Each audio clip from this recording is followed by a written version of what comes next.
All right, you guys, this your boy back in here with another one, man.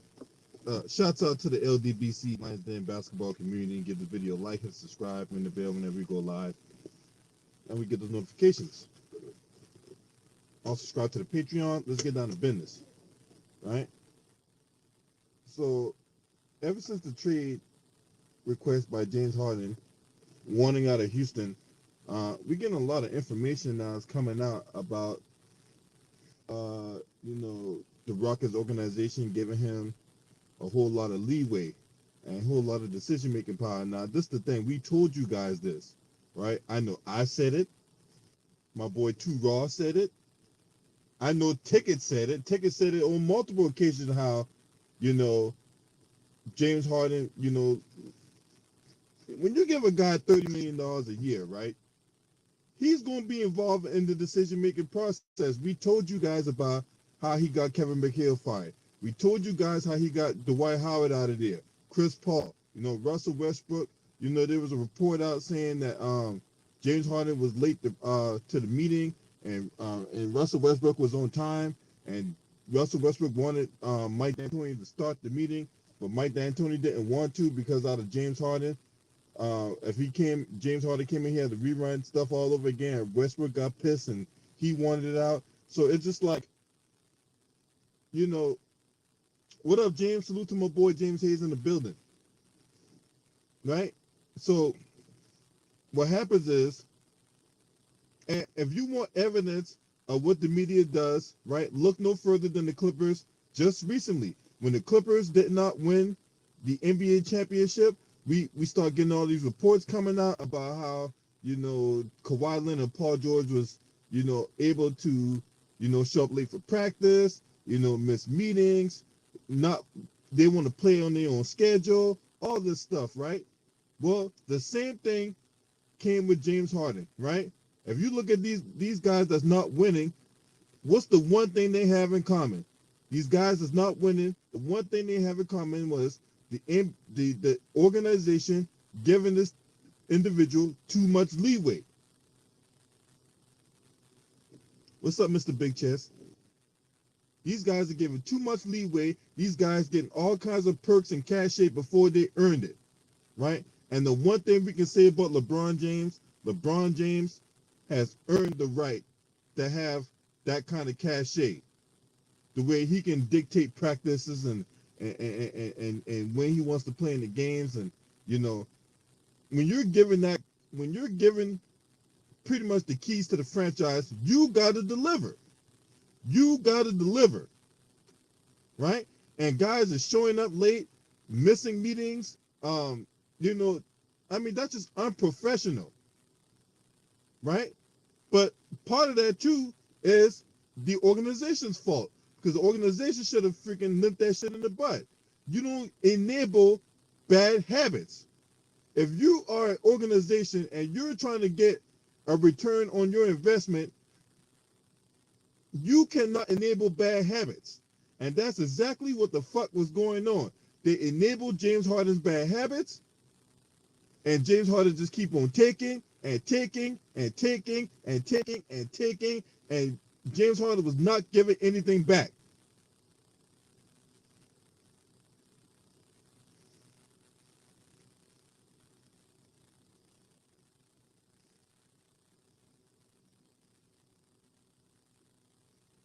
And what did me and James say all the time when it came to these so-called superstars? We got to be careful who we label as superstars. We got to be careful of who we giving the keys to the franchise to, because not everyone earned that right.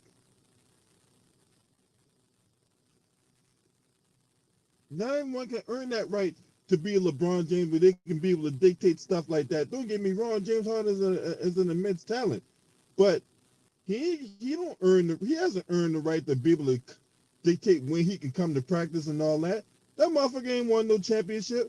That motherfucker, he been to Houston 8 years. They made the playoffs all 8 years. What does they have to show for it?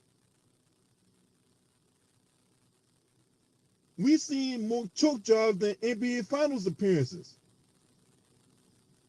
So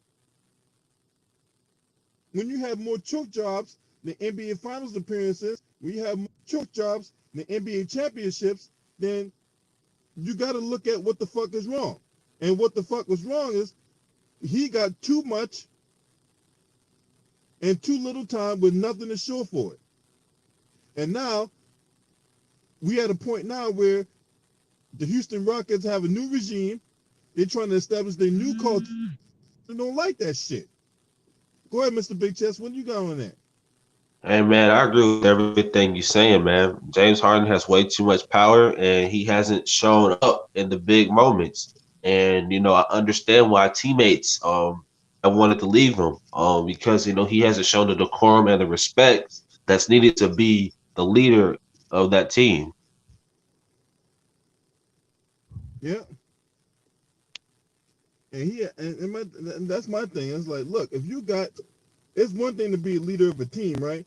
But it's another thing to have you got to have, I know a lot of people say you lead by example, but there's bad leadership by example. And James Harden, what he did is bad leadership by example. How are you supposed to galvanize the troops, right?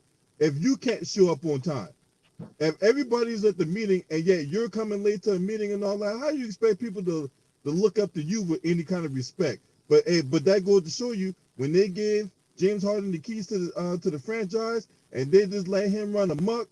Now it's time. Now it's time to rein everything back in. He's not trying to rein everything back in. At that point, then he ain't got no respect for them. What up, James? Salute, man. Salute to you cooking early this morning on some good topics like always. You know I got your back. Salute to Mr. Big Chest and the So panel and the chat room. Man, I'm with you 100% on that, man. You know, bad habits as far as our black community became a trend now. You know, when you supposed to set good examples and be a role model for the leader in the community, y'all out here setting bad examples. And I always had a problem with that. Y'all always want the kids to do stuff the right way and put their work in, but y'all skipping the process, getting the bag, and don't want to put the work in. So how you expect the young kids to find any alpha, a superstar, a caliber player in this league this days and age when they dudes ain't putting the work in and they cheating and skipping the process all the time? You know what I mean? Like you said, they gave James Harden everything he ever asked for and wanted, but here you still acting like a sucker, a straight punk ass nigga. And I don't like that in far as a black male, especially when they giving you everything that you ask for. Some people that go to organizations force trades because these small market teams or other people don't want to go over the luxury cap to do this and do that for the player that bringing it back for the organization. I can understand those type people, but come on, James Harden, these people done bent over backwards for you, man. And at the end of the day, all that you got to say, I'm just focused on being here. You should have been felt like that. Now all of a sudden you just focus on being here. These dudes done played 2 games without you, went through all this bullshit for trying to get back and give us a show, give us something to watch because of stuff that we love to do outside of working and paying our bills. That's just giving us something because we wasn't able to play sports when we was coming up because of whatever reason, whether it was politics or whatever the case may be. But you got these dudes have a chance, have a have a better way of paving the way for these young men and teaching them the right way to do things. But here you still and all got these dudes leading by bad examples, bad habits. That's like a bad investment. How you expect to make money off of bad investments? You know what I mean? So you got to know what you're spending your money on and investing your money on. Some players you can see from the jump whether they want to be here with the organization. Uh, I gave you the coach, I gave you players, everything and I haven't got no results. And here you still today I still try to make you the highest paid, 103 for 2 years, and you turned that down. Well, they say you got to get your money. They say you want to be in the best situation. It ain't like Houston demolished this team and left you with nothing. They still revamped the offense with John Wall. They still revamped the offense with a center that you didn't have. You know what I mean? So and Boogie and Christian Woods, they're trying to help you, James Harden. Won't you try to help yourself? Everybody always want a fucking handout. Gimme, gimme, gimme, gimme. Man, gimme been dead. I ain't never heard nobody in my era always use gimme. Man, gimme this, gimme that. May I have? May I borrow? I'll pay you back. That's what I'm used to. I ain't never got nothing from nobody, and I couldn't, and I ain't had to pay him back because the nigga never gave me nothing. Even as my grandfather, LB, I used to go to this nigga for money, even if I had a job. Hey, I want that back when you get paid. I know you don't get paid this week, but it ain't nothing free out here, man. Ain't nobody giving nothing out here in this world for free. You gotta earn everything, son. And my grandpa looked at me as his son, man. You know what I mean? So I learned from some good role model citizens.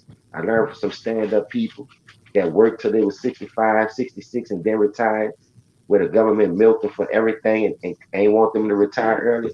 I saw that in people. And that never broke nobody. That never broke my grandpa. My grandpa owned houses for doing it the right way. My grandpa owned a lot of shit for doing it the right way, and he saved his money the right way, where he had to call himself living paycheck to paycheck. Now, me coming up in the era that I came up in, it kind of remind me of the era that's going on now. Cause I fought my era for going through that shit and paving the way like the Jamarcus Russell stealing contracts and shit. Look, this shit Mm. been going on for years, LB. So what I'm trying to say is somebody got to put a stop to it. Somebody got to show these kids, look, hard work and dedication still pays off. And right now, we don't have no kind of role model citizens doing that in no sports. I'm just keeping it 100. Either you talking about stacking the deck, or you getting your money to cripple the team. So what is you doing to help yourself? Yeah, man. All he done is take and take and take and take. And you know Yeah, what? A similar situation is Russell Westbrook, because both of them were the common denominators on their respective teams. Russell Westbrook and OKC had all them guys, man. Whether you talk about Oladipo, Paul George, Carmelo Anthony, Serge Ibaka, Kevin Durant, Steven Adams, all those guys, right? yeah, He was the common denominator. James Harden, you had Dwight Howard, you had Chris Paul, you had got dang on Eric Gordon, Robert Covington, all these guys is coming in, right? Who's the common denominator and all that? James James Harden. Yeah. Harden. Facts. Well, LB, What up? like the difference between them two, people want to leave James Harden because of his stuff off the court, how he's lazy. Russell Westbrook ain't lazy. He's the farthest stage from lazy. His problem is when it comes to clutch time, he goes full blown retarded. It makes all types of dumb decisions, and players got tired of that. Now he's gonna give you 110% effort day in day out. He's not gonna be lazy. Not gonna be late to meetings. That's one thing his coaches always said about him. He's always on time in meetings. He's always lazy. With James Harden, it's like you go to Miami, you go to Las Vegas, you go to the strip clubs, and then when asked about it, you said you was training, and then you show back up looking like you had a couple of hamburgers before you stopped by. Look like you stopped by that. There's a restaurant. Look like you stopped by that little restaurant called Timo's. Got you a fat slap of ribs, and then showed up to the game. So, it's no excuse, man. They should have nipped this in the bud back in. They should have nipped this in the bud back in 2015 when he started whining about Dwight Howard. Because honestly, Dwight Howard didn't even do nothing wrong. I ain't mistake about it like that, Mr. Big Chest. That's a good damn point, though. Hey, but Mr. Big Chest, hey, you say that, right? And all your points are valid, but I'm gonna counter you with this, right? Didn't end up in the same result, right? Yeah. Same Yeah, I result, don't. Even, no I championship. think it's no championship, but like, Because you can yeah, slice both a of them had no. look, you can slice a pie 10 different ways. At the end of the day, it's still a pie. But Still I, no I think result. no, it's. I think it's deeper than that, bro. I do because I think people have lost respect for James Harden. I don't think people have lost respect for Russell Westbrook. I think due to James Harden's off the court stuff, I think people's lost a lot of respect for him. Now you can't change Russell Westbrook because Russell Westbrook's gonna be that. James Harden stuff, like you should know better. Like you're 31 years old and you're out here acting like a petulant child. Yeah, cause yeah, I mean that motherfucker. What he did, was, showing up there looking like he got involved in a hot dog eating contest is fucking unacceptable, man. You know what I'm saying? And He so spent 300,000 on honey buns, bro. 300,000. That must be, hey man. And then the kind of honey buns that probably got goddamn walnuts and soaked in truffle butter or some shit. Anyway, Man, Polo, what's up, man? What you got on this? I know you the resident Houston Rockets fan. What you got on this? Jay Con showing up like Nah. showing up 3 months pregnant. You see that Salute Nah, Polo, motherfucker? That man. baby. motherfucker. Salute, Lou. Hey man, that motherfucker showed up What's 3 months up? What's up, pregnant. James? What's up, Mr. Big Chest? What's up, Lou? Let's go. Hey, and what salute to you, L. Man, look, hey, James already know how I feel about Russell Westbrook. I'm gonna touch on that, and I'm sure you do too, L. But man, James, the question. You fading out, Polo. Polo, you there? Yeah, he faded out. Can y'all hear me? Yeah, you good now, Can y'all hear Polo. me? Yeah, you good. Yeah, yeah, yeah. Oh, okay. My bad. No, basically what I was saying is James Harden is so fucking ungrateful. Man, the Houston organization that gave this guy the keys. I mean, they gave him the keys. As many of y'all done said, they let him do what he wanted to do as far as offensively.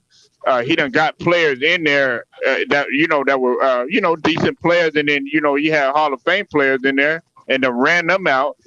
And then on top of that, he's up in here, crying about MVPs and shit like that. You know what I'm saying? But you can't get it done towards it, when it really counts. He's nothing but he reminds me of Tony Romo. You do all this shit in the regular season and shit, and then when the shit hits the fan and it's time for the fire, to really get over that pressure and get over that hump, he can't do anything. And this is another thing that I want to say that I was going to touch on about Russell Westbrook in regards to his professionalism. Listen, God hey, damn, look, you got a I fat ass, girl. God damn. Go ahead, hey, go ahead, man. I'm sorry. nah, I got it's all right. distracted by fat booty. But Nah, it's all right. Clap the hey, cheeks. hey, hold on real quick. Hey, shout out to Unique Dawn in the building and Money Dog 88. Appreciate y'all for being in here, man. Go ahead, continue, Mr. Polo. No. Well, basically, not to take up too much more of the time, but basically, what I was going to say is that when people try to sit up here and compare James Harden to like Russell Westbrook in terms of just overall and stuff like that, man, that shit makes me so disgusted because okay, yes, does Russ have a lot to work on in terms of his play and all that? Yeah, he does. But one thing that you can never take away from Russell Westbrook is the hard worker and dedicated and professional that he is. Yes, he acts a little erratic and crazy, but one thing that you're not going to do is you're not going to see Russell Westbrook out at a whole bunch of strip clubs and not taking the game seriously and showing up late to meetings and shit like that. That's compromising the integrity of the game. So them being put in the same sentence, that's blasphemous. Look, I'm not talking about. I'm not questioning his respect for the game. I'm not questioning that at all. What I'm saying is, right? They both had. What I'm trying to tell everybody is, they both had talented players around him. They both had situations where they can win the championship, and it just did not happen. For Right, whatever but reason, it just didn't happen. I'm not questioning no one's heart. I'm not questioning no one's dedication. I'm not questioning nobody, basketball acumen. All I'm saying is we got two players, right, that had the same situation where they had the same level of talent, if not greater talent around them, and yet for whatever inexplicable reason they have not won. Because at the end but of I the day, mean, it's come to championships. It come he to wasn't can winning with you go get it Oladipo. done? but you never saw the body language that you saw with DeMarcus Cousins and John John Wall. Wall with anybody of a caliber of a Russell Westbrook or anything like that. Man, when they played with James Harden, you should have seen the body language. It looked. Oh yeah, it was bad. Am I right or wrong? It was bad. Yeah, Like they yeah, look like they didn't and want him that. there. You know what I mean, LB? Yeah, I know what you're saying on that. Yeah, the body language is like taking the air out the goddamn balloon. Because do you know what's gonna happen, man? He's gonna dribble the air out the ball, do a step back in the three. You know how John Wall liked to play. John Wall liked to play downhill. He liked to come downhill and take that ball to the cup if he can. If not, he can kick it out to Boogie Cousins. Him and Boogie Cousins, they played ball together in Kentucky. They got the chemistry there. They're best Yeah. friends. So He's trying to establish something with James Harden, but James Harden, like, you know what? Fuck it. I'm gonna do what I do. Fuck all y'all. You know what I'm saying? I'm gonna show up like I'm 3 months pregnant. Yeah. And you don't even take your body seriously. See, that's why you could never talk to me about James Harden with a Kobe or a Jordan. You know why? Because them motherfuckers took their body seriously. Even fucking Dennis Rodman took his body seriously. They wasn't having that shit. Yeah, you got to take your body seriously, man. You know what I'm saying? Your body's your engine. You know, you treat your car like you treat your engine like crap. You know your body ain't gonna work right. You know what I'm saying? You know you can't be just. You know, don't get me wrong. You know, if you like pizza and you know and you like cakes and pies and more cakes and pies, God bless you, right? If you're tired and from the NBA and you want to go out there and go on a series, eat a bunch of fucking donuts and cakes and pies, have at it. But while you're a player, an active player, right? You can't be running around here looking like Charles Barkley after he retired for 4 years. Man, look, they killed James Harden on the man. Those memes running around here looking like Oliver Miller. Yeah, somebody said that. I think James, did you hear that? I heard that yesterday. Hey, Somebody I ain't said gonna see that. I ain't gonna lie. Nah, Skip said he looked like Perk. yeah. I'm like, damn. When he showed up in the bubble, that boy was skinny as all get out. He was in shape. Right. Yeah. Boy, Yeah. 2 months? 2 months go by, and then he said they tried to lie on the goddamn interview about how he was working out with his trainer. What trainer? What trainer? Well, you Lifting honey running the bun. what? What Nah, they tied a sack of ribs to the back of the car. You was running while you were trying to eat the ribs and shit. Is that what No, it LB, was? man. LB, He was, LB. Here's the funny part, man. So it's the when all this stuff started like 3 weeks ago. He was in Miami at one of Miami's top strip clubs. Then he went to then he went to Magic City, hung out there, had some lemon pepper wings like Lou did. Then he went to Vegas, hugged out with Lil with Baby, little baby. went to a couple strip clubs. Then him and Lil Baby had 300. They bought $300,000 worth of honey buns. Hey, And plus, and last week he was there's this. I've been to Houston, and right by the Toyota Center, there's this crazy barbecue restaurant, and they have these big slab of ribs. I bet he was down there. He had about 5 slabs of ribs, some corn muffins, some greens, some Man, sweet this potato nigga making pie, a nigga all that good hungry. It's stuff. almost lunchtime right now. Shit. yeah, man, that shit crazy, man. Hey, Ryder, what you got on this, man? What you got on James Harden? Eating binges and him, not showing up to play. You know what? I think this what's been going on. It's kind of been going on for years, man. Instead of the GM and the owner putting their foot down, telling them, "No, James, we're not going to do this. We're going to keep it the way we've been keeping it." But when you treat these players like they're your best friend, your buddy, your partner, that's when the trouble starts. Daryl Morey should have just because he damn analytics and these numbers did whatever made James Harden happy. Instead of trying to keep Chris Paul in the clip Capella and try to run it back to win the championship, they gave in to James Harden to trade for Russell Westbrook, saying like, because he believed in his mind Westbrook was his friend, he wasn't going to do what Chris Paul did. Because don't forget, Chris Paul fought back against James Harden on certain things, because Chris Paul got tired of James Harden's bullshit. Remember that. And James Harden didn't like that, so they got rid of him. And James Harden once again got rid of Clint Capella, talking about, we don't need this guy. We're like, we be fine. We run the small ball. That didn't work out.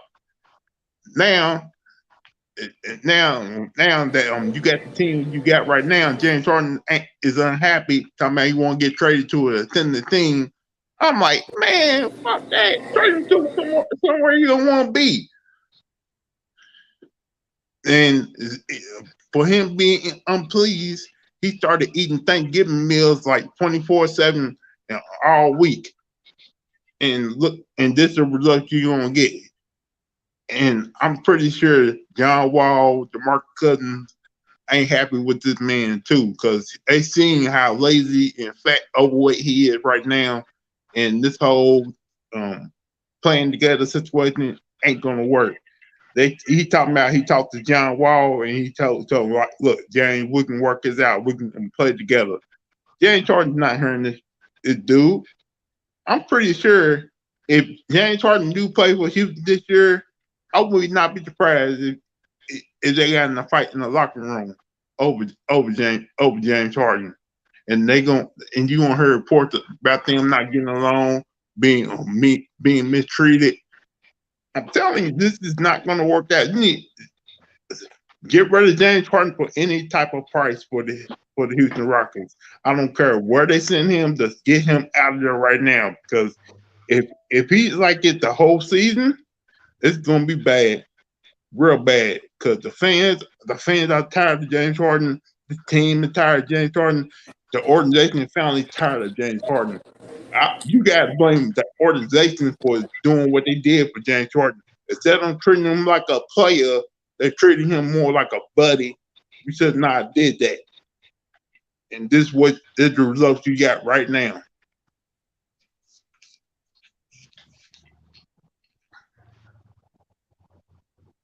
That's a good take right there, Lou. I like that. Man, It's it's too many people out here getting privileges and leadership for doing nothing, for being a failure, for not putting that work in. I'm having a problem like that right now because that's why I'm trying to start my own shit. The coronavirus really.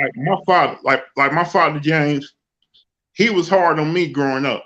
Like I know he did it out of love because he was trying to show me the world's not gonna be easy on you either, son.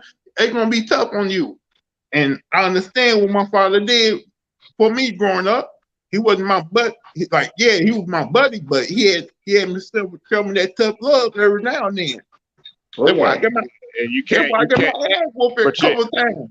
but see, that's the thing. And I got 3 kids, and see, I didn't mean to cut you off, James. My bad, man. But I was just gonna say this. See, Lou brought up a good point. Like my mom, yeah, she was cool and everything. You know what I'm saying? But she's like, she told me flat out, I ain't trying to be your friend. And I think that's where people get it twisted when they raising their kids. They think, oh yeah, we gotta be their friend. They gotta be their friend. But then when you their friend, then they feel like they can do whatever they want. No, they have to respect you. And that's what I tell my kids. I'm like, yeah, we could go to the park and we could play and we could do all this other stuff. But when I tell you to do something, it needs to be done. Like it ain't, and I think that's what's lost. That's the respect factor. And what Lou was saying, the world is gonna be tough on you and everything like that. A lot of kids think that, oh yeah, I'm gonna just get everything, without putting in a solid or having a solid work ethic, man. And that's facts. yeah, I agree. I think but people forget like when they started like being super super friendly with James Harden. It was like after the 2015 playoffs when they came back from a 3-1 lead against the Clippers because the Clippers were the favorite and they were basically the favorites to get to the finals, instead of the Warriors because they had CP3, Prime CP3, Prime Blake Griffin, Prime DeAndre Jordan, Lob City. So they came back down 3-1 against the Clippers, but lost to the Warriors in 5 games. And they like Daryl Morey said, I'll do this for you and everything. And then you had next year, they had a drop off. Nobody blamed James Harden for barely making the playoffs the next year and basically getting beaten 5 without Steph Curry. And so then they brought Mike D'Antoni in. He got more freedom. And I'm like, the thing is, they didn't address the issue and basically they let the thing fester up. And then on James Harden, I'm like, do you really care about the game or do you just care about getting the accolades and everything? Because if you don't care about the game, what the crap are you doing? Why are we paying you so much money? Yes, you're talented, Yes, you can put the ball in the basket in different ways. You got new moves, one-handed, one-legged step backs, and all that. Good for you. But if you really don't care about the game and the nuances of the game, you don't really care about really being great. Why are you here? And like I got people in Houston, they said, man, they like him playing, but like they tired. And I'm like, right now, Steven Silas, man, he's in a tough position because you can't bench him because you paying him too much money. And then, but if you play him, he's gonna ruin. He's basically gonna ruin your. He's not necessarily your offense. He's so fat. He won't be able to play defense worth the crap. And like that first 6, 7 games, they got to go through. I know the first game is OKC, and the Shea Gillis Alexander. Then they got to go. Then they got to go play Ja Morant. They got to go play Dame Lillard, and then Steph Curry. So I'm like, man, he gonna have to he can't defend because he can't move laterally because he fat. So he's just gonna be a defensive liability, and that's gonna cost them games early on, but you can't bench him. So Steven Silas is in a tough position. And I'm like, James Harden, I was like, you really don't care. You really gonna risk, your organization like failing like this? Because I think even without Harden, I think John Wall and Boogie Cousins they could find a way to make the playoffs. But James Harden, because of his selfishness, he's gonna ruin all that chemistry. I can feel that. This is what I say though. You can't break bad habits, and once you spoil a kid, it's hard to unspoil them. And that's what it seemed like to me. Or even though you try to give him and make him happy with this organization, you still the leader. You still the owner of this motherfucker. Players ain't guaranteed to stay there with you. So you coming over here with all that dysfunction, and you still about to leave. You still trying to force to be traded. So what I'm saying, you got to make sure your situation. Basically, what I'm saying, a bad investment. You can't mix business with pleasure. Like y'all saying, you can't become friends with your business partner. It's a business. We was friends before we started this business. Now we invest in money. We invest in our livelihood to keep us going, to feed our family. I don't want to hear nothing about no fuck ups. I need you to stay focused. I need you to take this shit with serious aggression, man. I don't need you around here playing around with my legs. That's why we in these motherfucking people pockets now always gotta get a loan from somebody. Can't get it on our own. You know what I mean? Because you always want to mix business with pleasure. I tell that nigga, soon you come over here, man, this is a business. I don't give a fuck where we came up from. We could have went to elementary, middle school, high school, and college, nigga. Could have been college grad, went to the military, all that. But when we invested money together and we trying to build a brand, we trying to expand, we trying to have something for our people for long generation and longevity. Man, don't come around me with that friendly vibe because I'm gonna cut you in your fucking head. I'm trying to build. And if you ain't with me, I don't need you around me. And that's the type of player that I see him. A selfish player. If he ain't getting his numbers, he don't give a fuck what goes on. And that's just the bottom line on that. You have a lot of those players like that. When I seen Russell Westbrook knock Steven Adams over just to average a fucking triple double, and you still get knocked out in the first round, that's all I needed to see about this era. You know what I mean? Niggas don't work on their game. There's only one thing you doing to get to the league anyway. Either it's of athleticism, pure shooting ability, you tall because you can rebound, or you're a good defender. You never have all of them in one basket because you got to still work on some of that shit when you get to the league. You know that. Jordan come in high flying, but he had to add the fadeaway. He ain't come in doing that shit. Everybody added to their game when something else was being taken away as far as their best move. So if you take something away from Harden or Westbrook, which is they driving, they dribble, step back because you can send a double team to get the ball out their hand, how effective they is in your offense? Why is you paying them all this money to do one thing and knowing your shit could get stagnated? I just never understood that about GM just kicking his fucking money out. Tobias Harris, 180, 90 million to go to Philadelphia. Nigga, you know you ain't worth that. Now I understand you want your money, but come on now. And look at you since you've been in Philly. Now I can name all kind of lopsided contracts. Nigga don't wait for that bag and ain't blowing it the right way. And like I said, it's hurting the organization. But when you talk about these players and the owners not doing it to the players, but now you got the players doing it to the owners, but just doing it more vicious. Now I understand the owners robbing them out the money. You know what I mean? Back then, not paying them what they really deserve. But now you overpaying these niggas and you not holding these niggas accountable.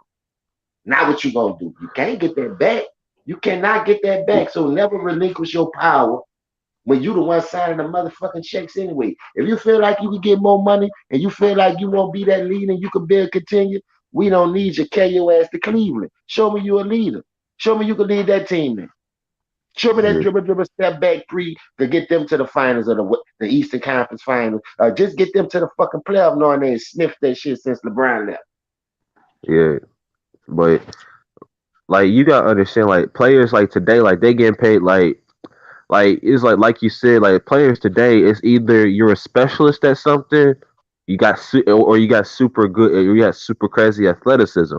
Now, like if you look at all the super all the max and super max players that they got right now, like James Harden, yes, dribble, dribble, dribble, step back, but if you force him to play off ball, he basically is lazy and he just stays in the corner. Russell Westbrook, if you tell him to run a regular half court offense, he struggles with that because his game is predicated on beating my first man and just bullying my way to the hoop, kicking it out, and just being full time aggressive. If you tell him to slow the game down, he can't slow the game down and run a potent offense like that. You look at like even some of the even some of the best ones. It's rare that you find dudes that have everything and almost everything. Look at KD. He can work in the post. He can shoot the three. He can pass. He can play off ball. He's not selfish. He can rebound, and he can do all these things. So you just gotta look. You just don't. That's one of the few players that can do like that. Kyrie Irving, he can shoot. He can pass. Great handles.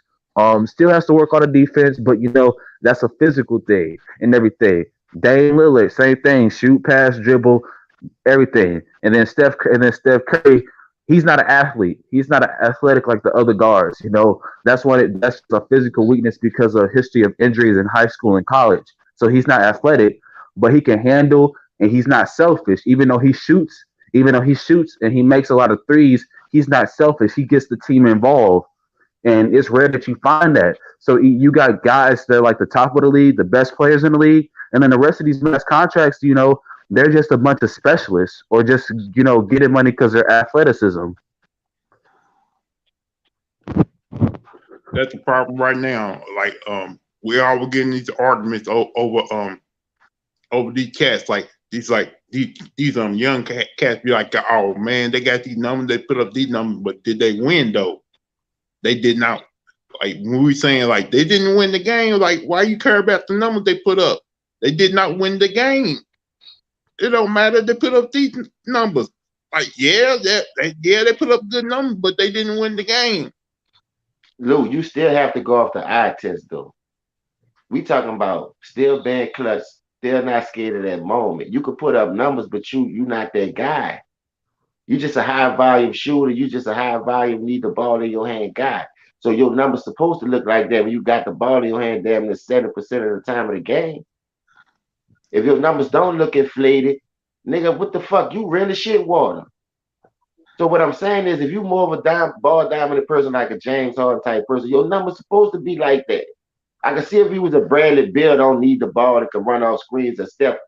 I seen Clay do this shit without even much needing the ball.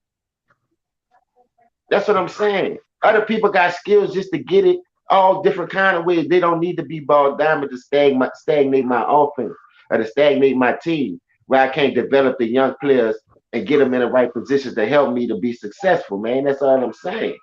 When you got a person like James Harden style, Russell Westbrook style, they more ball dominant than the players that I'm talking about, so they need the ball in their hand. Their numbers gonna look inflated as far as assists, rebounding, and points because they always got the damn ball in their hand. So if I pass it to you, I'm gonna get assists. If I shoot it, I'm gonna get the points. All that I gotta do is just be a hustle man with a motor like Russell Westbrook, and I can still average 7 to 10 rebounds a game if I really wanted to. That shit is not hard to do, man. Them niggas just don't hustle that hard. Like I see, I love Russell Westbrook mode. He got a V12. That nigga one of the best hustle niggas that I ever seen. He loved the game from that aspect. But the IQ, the knowledge of fundamental basketball, situational basketball, that nigga throw that shit clean up out the window just for numbers. And I can't deal with people like that. Yeah, man. Like I was Yeah, like I was no. just gonna say I saw a Go game ahead. last night. It was TCU against Oklahoma State. That instead of was a them good game. yeah, That like was a good game. Oklahoma State lost that They game barely because one by one. yeah, TCU won that game because because you saw that play Polo. They passed the ball around and TCU hit that game winning shot. And Well, when Oklahoma Right. came down court, instead of them trying to work a play, the one they star player try to do everything on his own. I'm like, man, what? Yeah, two and the Why thing people is, on wasn't them. he had two his people left. teammate just stand there, and then try to help him out? Just let him do everything. Just Right. like Well, very you got to understand, Cade Cunningham, who's a star player for Oklahoma State, who's basically going to be the #1 pick next year. Um, Oklahoma State, they've always played ISO ball. Like they're one of the few college teams that do that. They've always played ISO ball. Whoever their best player is, he gets the last shot. Because honestly, if you Yeah. look at the other They players, did the it other with play Marcus skill set, Smart. they did it with Marcus Smart. So I'm like, the Oklahoma State has always played like that. But then again, you're not teaching the game. The thing I like watching Warriors basketball. I like watching like the 2014, 2015 Warriors basketball. It's just because I like how they play. I like how they play the game. The ball's not stagnant. It's always moving. Like people don't know this. You know that Steph Curry wasn't even like when he had his unanimous MVP. He wasn't even top 5 in usage rate. He didn't have the ball in his hands a lot. Like literally, Draymond Green had a higher usage rate than Steph Curry in his MVP season. That's how good they was moving the ball. Thank you. And like quick decisions, sound passes, and everything. You know, and it's just like that's what I like watching, like the 2014, 2015 Warriors, because if you see how they play basketball, it's not selfish. You can see Steph would like that. Steph would be dropping 50 points on people, and he's only taking like 19, 20 shots, and he's that efficient. But then the problem is people tried to take that game and they tried to do it like the Warriors did it. You can't do it like that because you don't got the shooters. That's the problem. James Harden 2017 to 2019, with Mike D'Antoni, taking 30 shots a game, scoring 60 points, but going like 8 or 38 from the field and shooting like 30 free throws. That's not basketball. That's just playing one-on-one for 48 minutes.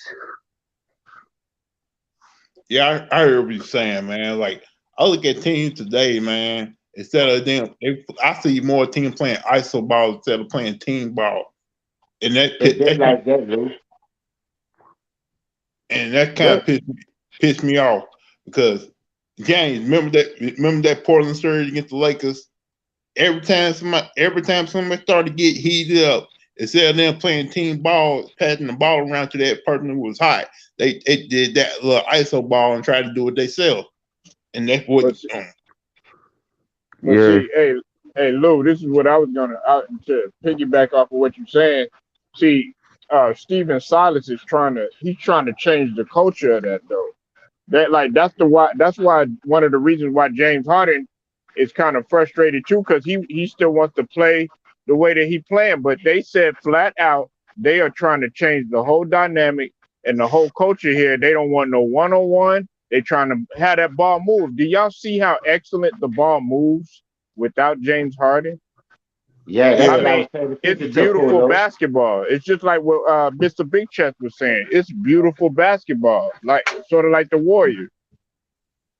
Hey, that John Wall Boogie Cousin shit could be scary. Then listen, only person that Facts, y'all really James. missing, Facts, Polo. James. Only person that y'all really missing, my brother, is the guy, uh, James Harden. Everybody Yeah. else been coming back. House, Tucker, Gordon. Uh, Talking about the real core of your team that really start yeah. to help get you over the hump. Hey, That know hey, their Jay. position. I'm a Philly fan, man. So it's all good, but I'm just saying Yeah, Philly, my that squad. core is Mhm. still there. Then you added 2 more superstar caliber players, and you losing one. So you lost Russell Westbrook and you lose James Harden. It ain't like you just got PJ Tucker, uh, Gordon, and who else was there? House by themselves trying to figure the shit out. You still put him with a perennial all-star as a point guard. Still put him at a nigga that got a lot to prove, and that nigga that still have game and Boogie Cousins that you could put on the block that you didn't have James Harden. Right. So I'm And just saying, him being stubborn, I don't understand this new day and age, man. Y'all getting y'all money, y'all crying about y'all ain't getting the bag, and y'all getting the money to renege on people, man. Y'all reneging on the players, the owners, and I just don't think it's right, bro. It's cutthroat snake shit going on, and that's why I tell people it's hard for me to watch this shit sometimes, bro, because them niggas in it for the money. Them niggas ain't in it to give us no good show. I mean, Boogie shit. Oh, I'm sorry. Go ahead, brother. Go ahead. My bad. no, I agree with what y'all saying, man. And the problem is James Harden don't want to play his position. He don't want to be a two. He wants to be a one, and he isn't a one. Like, cause like the year that he had to play point guard was 2016, 2017. That's because they really had no point guard, and Pat Bev is not like a true point guard. So he was playing the one. But when they got CP3, he still didn't want to play the two. And he's a natural score. He's a scoring guard, a shooting guard. But he doesn't want to play that. He doesn't want to move off ball. And I'm like, bro, you can still get your buckets. You can still get your points, bro. But man, you can't be just dribbling the air out of the ball. Polo, you was about to say something, huh, Polo? Yeah. I was about to say something. Hey, when you were talking about when y'all talking about Boogie, listen, man, Boogie should just stick to the way he playing. He, like I tell people, and I was just like, when he came out, James Lou and Mr. Big Chest, that first game playing how he was playing, I was like, I might sound like a broken record. I said this motherfucker looked like Rasheed Wallace. Remember how Rasheed Wallace, like, he switched his game up? Yeah, I remember that. Yeah, he came from Portland because UNC. Man, that nigga was athletic, dunking on niggas, dunk tips, everything. Then when he came to the league, he was doing that for a little bit, but then all of a sudden he came from Portland to Detroit, and all of a sudden it's like, damn, this motherfucker got range. Like, he was hitting threes for regularity and shit, talking shit, doing it. Polo. He always has had range. He never got a chance to show it because they wanted him to stay down there in the block. Yeah, exactly. Yeah. You talking about Sheed or DeMarcus? Rasheed Wallace. Yeah. While he was in college, he's the before games he used to like knock down 7 or 8 3-point shots, and right. And the head coach didn't like it. He said, "Hey, you better not do it." He said, "Hey, you better not do it during the game. You better be down there rebounding and blocking shots." So yeah, back then, bigs hitting threes like that. You know what I'm saying? There was only a few of them doing that. Like, one that stands out in my mind was like guys like Sam Perkins. Somebody like that, stepping out. There was a couple others, but they really wasn't doing it like that. But when you talk about like when you play for Dean Smith, it was his way or the highway because he wasn't down for that. He wasn't gonna cut you loose. You're right.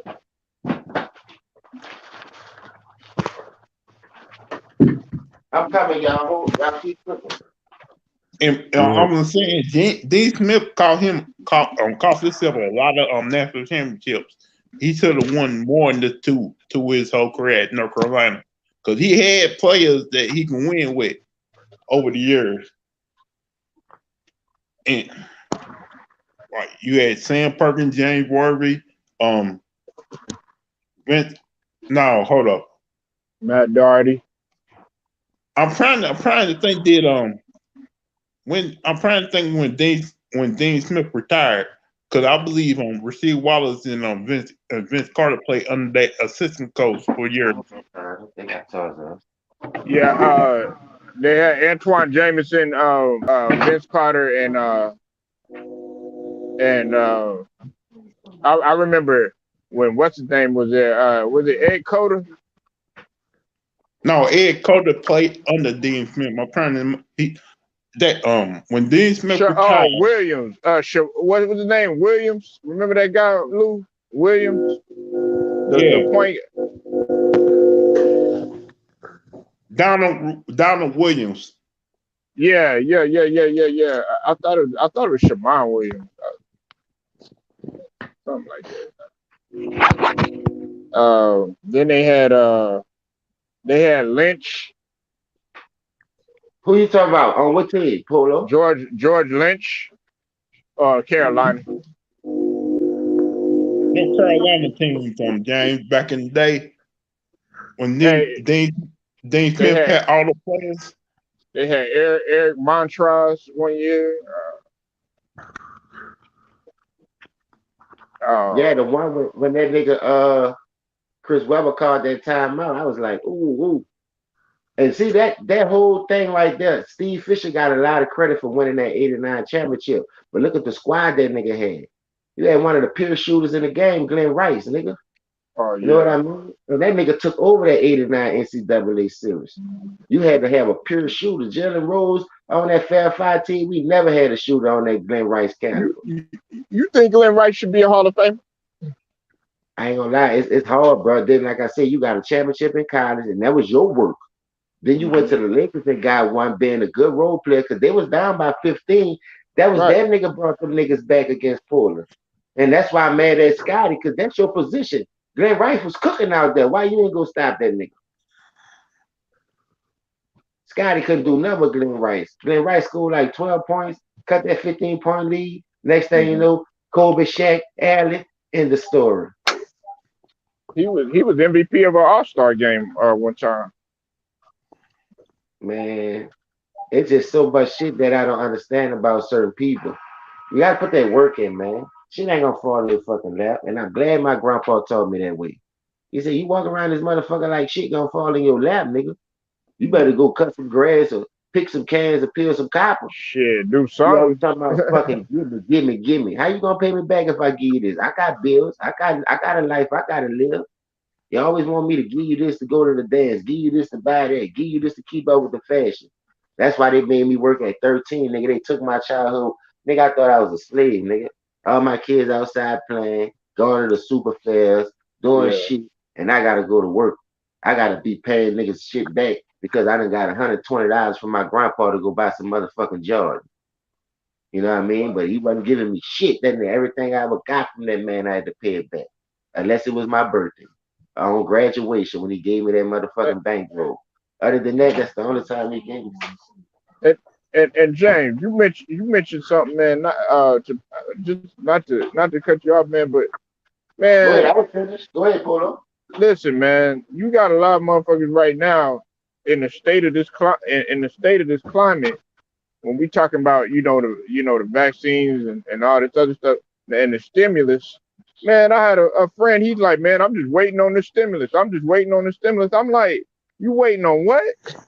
I like, motherfucker, man, you need to get out there and grind and go get the shit. Don't put your faith in these people, cause that like the thing about it is like, okay, yeah, you're gonna get the stimulus and stuff like that, but what you gonna do once you spend all that damn money, man? Hey, Polo, when they get the stimulus, instead of trying to use it for their bills, they try to use it to buy some shit. Bullshit. Exactly. And I was just saying that in reference to what James was saying, like, oh, everybody want everything handed to you and all this other stuff. I'm like, man, you need to find a motherfucking way. We got the virus. I can't do this. I can't do that. Look, man, it's gonna be shit out here besides the virus that's gonna take place that you could die from. Yeah, You know what I'm man. saying? Yeah. No, it's crazy because I think I'm like 10, I'm like 15, I'm like 10, 15 years younger than all y'all. And like, I'm just a college kid. My generation, is like, they don't know how to handle this stuff. But, right now, like for me, I just want to find my own niche, trying to find me something that I can make some money during this time until, I get back in school full time and everything. And it's like, you look at this and I'm looking at all these players, I'm like, and a lot of them I look up to, and like when I see some of the stuff that I'm like, man, if I was in that same position, I might do a lot. I would do a lot of things different, if I was in a position that I was earning like 10, 11 figures a year, and I was earning that much money, not just even NBA like sponsorships, man, I would dedicate myself, more to my craft, because it's not really about the money, because there's young people looking up to these players, everything, and they see that, they going around acting out, not caring about their craft, but they're just showing up for the money. How's that going to look on the younger people, man, like the kids of the next generations and everything. Right. They're gonna act the same damn way when they see these older players acting the way they act. Yeah, I mean, because I'm looking at like you look at all these players, and I'm like, and the thing is like, it's not like the same like it was, 50 years ago when I was like a little kid and everything. Oh, these players go to that. When you go to the AAU tournament, everything, they link up, they get each other's social media and everything. And then they decide, okay, we're gonna go team up at this college and everything, or and everything. Keep in contact when they get to the and it's time for free agents. They just hook up, and that's how that's how a lot of these super teams are getting built. There's not a lot of kids out there that just want to get out the mud. Now, except for there's this one kid, I'm looking at. He's in college. He plays for Iowa. He's a sophomore. His name is Luca Garza, big man, but he can do dang near everything on the court. Shoot. I seen the kid. I seen a kid a couple of times, man.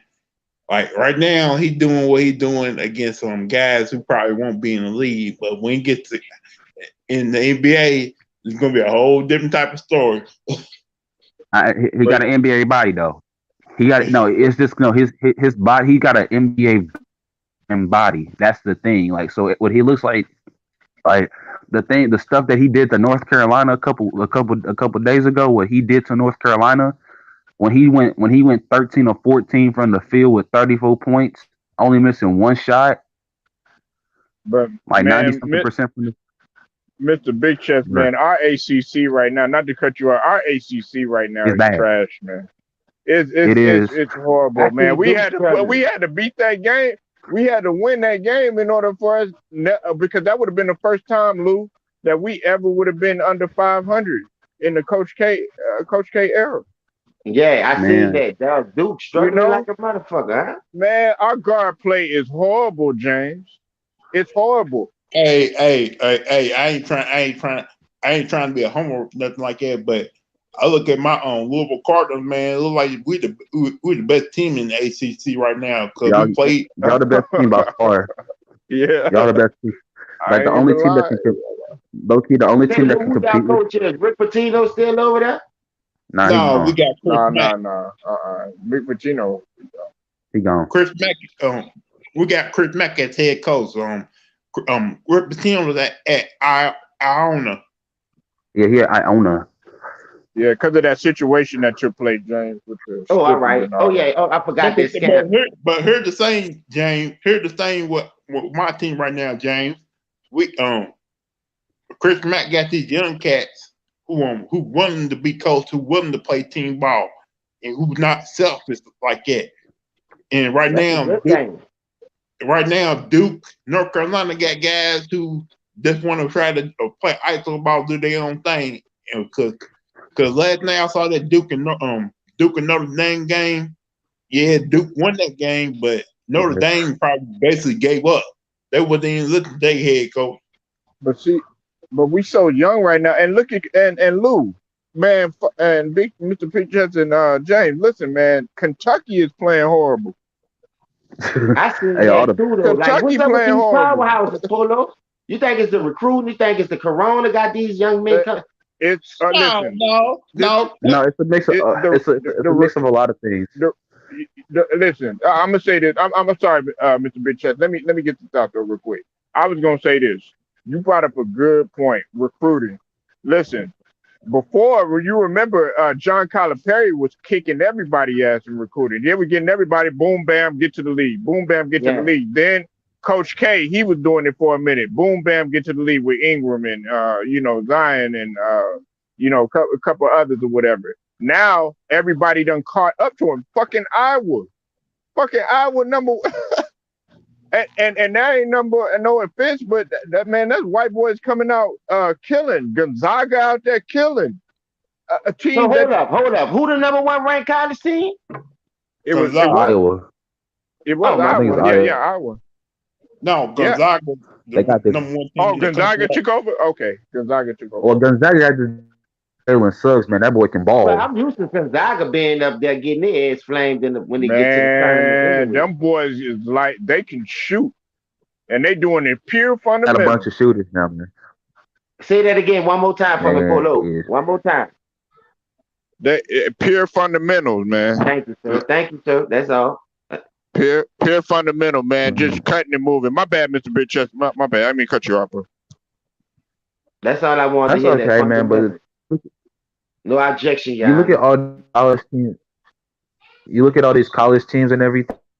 Like one recruiting was halted by COVID and everything. So teams they a lot of players decommitted. So you got players that decommitted Duke and went to other colleges. So like it's like recruited like this year, like the freshman class. There's all the Power Five schools have like the same amount. So when you get to tournament time, it might be a small school that wins it. Now, in my opinion, I think nobody's talking about this, but Villanova, that I forgot who their coach is, but putting another Jay White. championship team. He got a whole bunch. He got a whole bunch of juniors and seniors. The last two times he's won, he's had juniors and seniors. The first time when he had Josh Hart in them, seniors. Second time he had Dante Divo in them, Pascal. They were juniors and seniors. So he built he's building a championship contender this year.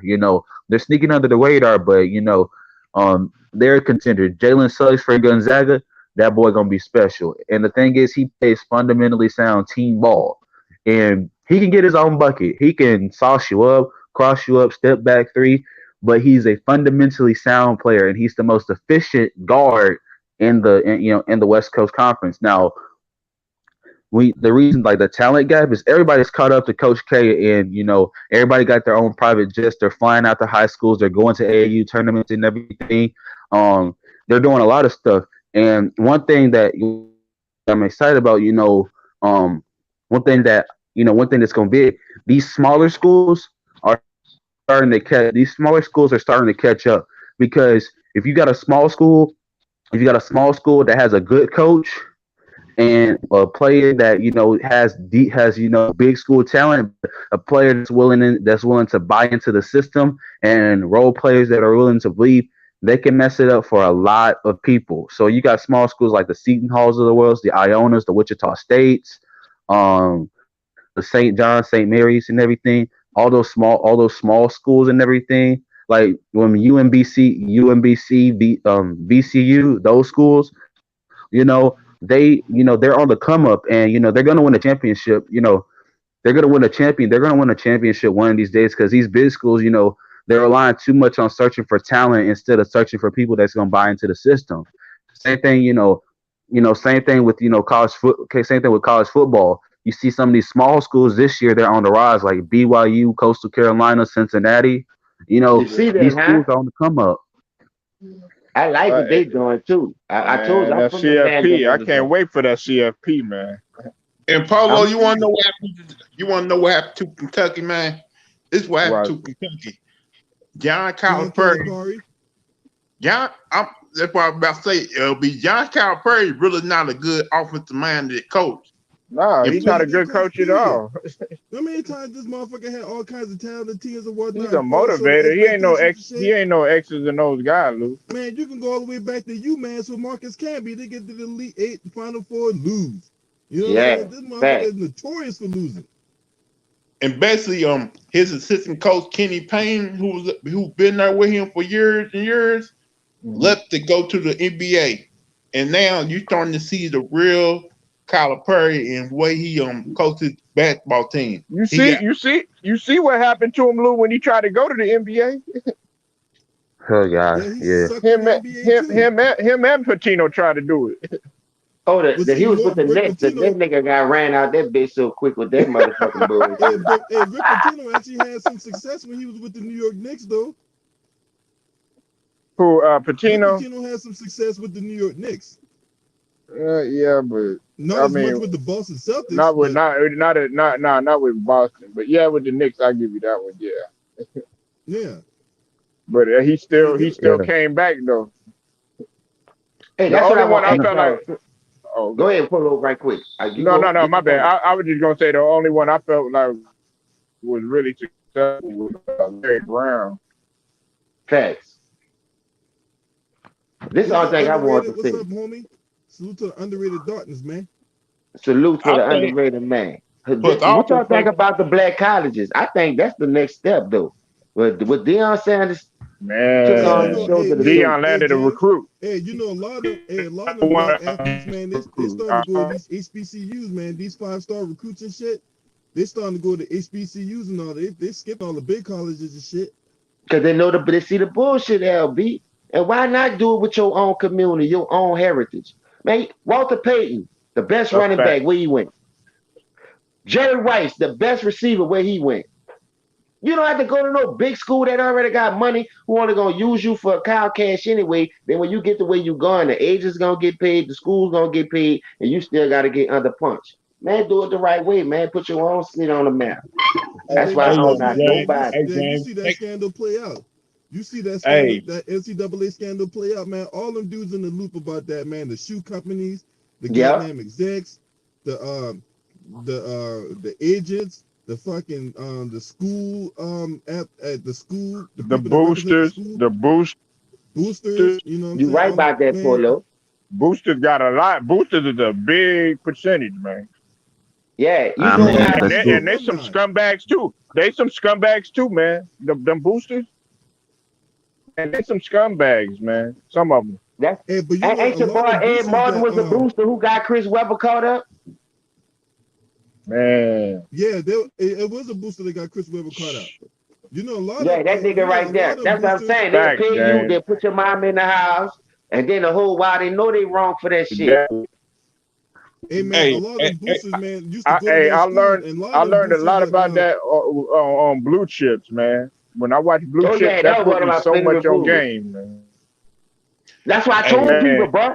I'm glad you brought that up. I'm tired of telling motherfuckers. Don't mean to cut you off.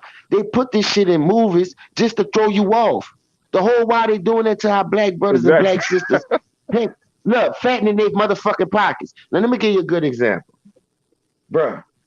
They was getting paid off NCAA football, NCAA basketball. Y'all getting paid off all these dudes' jersey apparels. You're giving these dudes shoe deals and ain't giving them what they deserve. What they getting out the deal? But you gonna tell these people you're gonna take a Heisman trophy away from them. You're gonna take this away from them. You're gonna strip them of all their accolades that they ever fucking work hard for. When you was the one put them up to the shit. But since they got caught and your organization got caught, who got to take the downfall? The pup, The the players, nigga.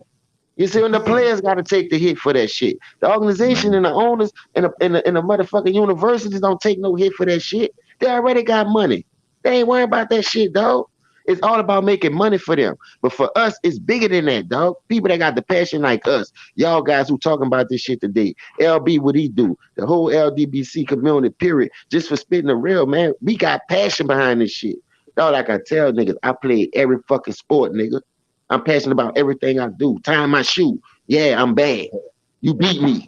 I won't win. Hey James was fucking around killing niggas in tennis. That's what I'm And saying. Like, I won't be hey, the best at hold on. I everything. got Why come out here hey, half-assed just to hurt yourself, man? You gonna get hurt half-assed. No, Right. it's shout out to like Kashif no, Thomas in the like building, James. man. What you say, L?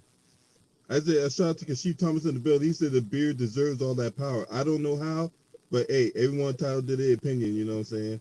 I don't Hey, necessarily agree with what he's saying, but hey, shout out to Kashif for being in the building, man. hey, Hey, LB. Flip, go What ahead. up? No, like here's the thing. Like when you was talking about like them players, here's the thing. So the reason why like in the past HBC like the reason why I like what Deion Sanders is because he's gonna fix the weaknesses in the HBCU programs. He's gonna fix the training facilities. The thing is, HBCU training facilities they're not as advanced, because they don't bring the trainers and everything. And people forget that is a big part of NFL and NBA development. It's the training facilities how they do that because they're getting like actual NBA like professional sports type training and everything. So, like with the HBCUs, you get somebody like Deion Sanders, he's going to show you how you invest your money into these training facilities, how to train these players so they can be on the level of these Power Five schools and everything. Because you got the talent level and everything. It's just you got to build around them, and we can't be like, as a community, we just can't be, we got to be willing to, we got to invest because the reward is going to be great because these players are going to be great. And these players, they choose a lot of Power Five and big schools because one, the training, two, they get the notoriety, but the NCAA don't want to pay these players. That's why NCAA football ended because the dude that was on the cover in NCAA 14, Denard Robinson, he was getting paid. He was getting paid for that, and the NCAA said, "Well, we don't want to pay our players and everything." But yet, you make millions and billions of dollars off of them every year. Zion Williamson jerseys they sold for $37.7 million in his freshman year alone. And here's the crazy thing. Um, Lamar Jackson, former quarterback for Louisville Cardinals, his jerseys had the highest jersey sales in about 10, 11 years since like Tim Tebow type jersey sales, like in like the 40, 50 million type. That's how much money they making off one dude. So imagine like all the star players in the college sports. Imagine how much money they making and they don't get a dime. But if they get hurt, if they get hurt, they lose. If they get severely hurt, and it might be a career-ending injury, their Shit scholarships out in of luck. danger and everything. Their But scholarships in we danger all and know the everything. NCAA.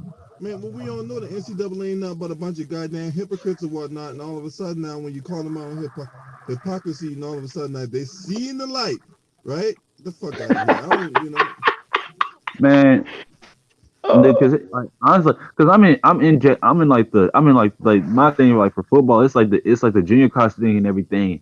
I'm trying to get NCAA eligible, man. It's hard to get NCAA eligible right now, man. All the stuff that you have to do, the classes that you have to take, the stuff you got to get signed and everything. It is extremely hard to get NCAA eligible. And that's got because see, you that. got to and break that's into why certain green I programs mean, too. But well, shout out to Bees and PSN for being in the building, man. Appreciate y'all for being in here. Salute, big dogs. Yeah, man, What you that was shit saying, crazy, Polo? man. Polo, you was saying something. no, I was just saying like what. Yeah, I'm here. I was just saying, well, I don't agree with everything that Bart does. I understand what Bart is trying to do. He must be in Trump country because Marching that's off one of of the Bart. effects of being in Trump country. You lose signal. I know from experience. I just gotta say this right now. Nike run college sports right now. Yeah, How? they do. Cause every time like you heard about that whole FBI thing, James, with two companies and the boosters and everything else, and how certain university got in trouble.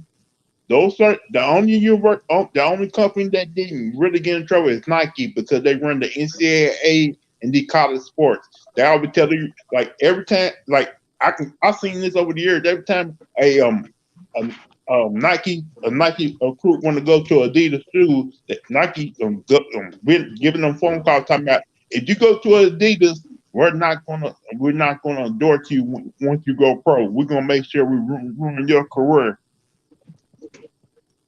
So then you forcing these kids to go to these Nike schools and play ball there where they really don't want to go. Man, I think I'm trying to say is Reggie Bush got y'all 2 championships out of 3 years. He won the Heisman. Matt Leinart won the Heisman. USC was the hottest thing smoking. Boy, you know how much money, like the dude just said, 37 million just off Zion. So just imagine at that time when football was popping the way it was, how much motherfucking jersey sales they was making off Reggie Bush and Matt Leinart. You got two Heisman Trophy winners. Hey, Vince Young. Boy, you know that was a Oh no, that Kyle Vince Young King jersey is too. the most expensive jersey right now. That Vince Vince Young Young. championship Vince Yeah, jersey, Young. because like what he it is did against expensive that as heck. team, dog. Because Vince did the unthinkable. Nobody didn't get that dude no chance in Right. Texas to beat them Facts, people, Jay. man. Facts. Them people wasn't even supposed to be in that fucking game, dog. Reggie Bush with that stupid ass bonehead ass play, he cost them the game. But look, hey, No, no, James, no, James, no. man, Pete if Carroll, he just don't try to ladder the ball, get tackled, man, the drive's no, still going. They no, can't stop y'all.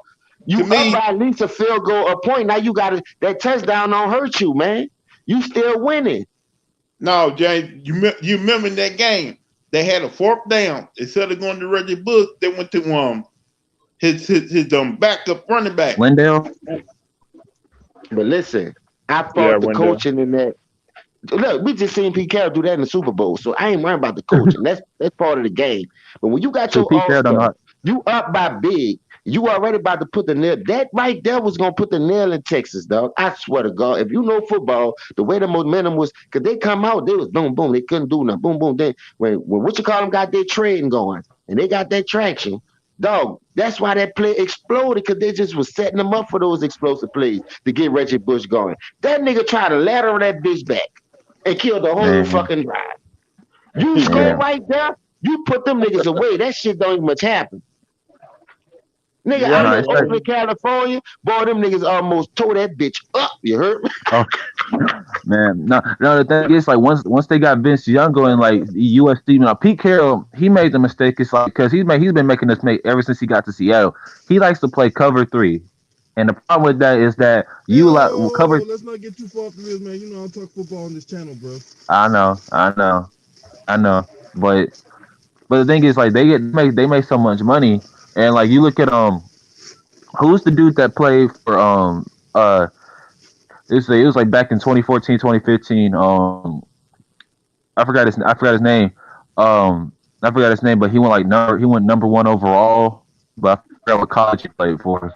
And he got in trouble for like the money thing. And then James Wiseman this past year, he got suspended for the season because of like the NCAA, because the coach Penny Hardaway actually helped his mom because his mom was in a bad situation and he needed money.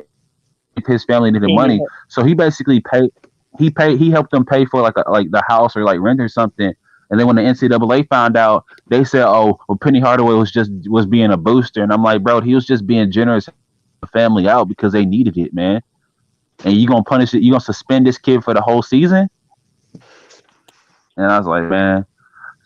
So I'm like, man. So I'm like, until I really the NCAA, they're just a bunch of money hungry snakes anyway. So Like All right, these hey, Sterling Young, what you got on this? Hey, I got to go here in a little bit. So, Sterling Young, what you got on this? What you got on James Harden and all that?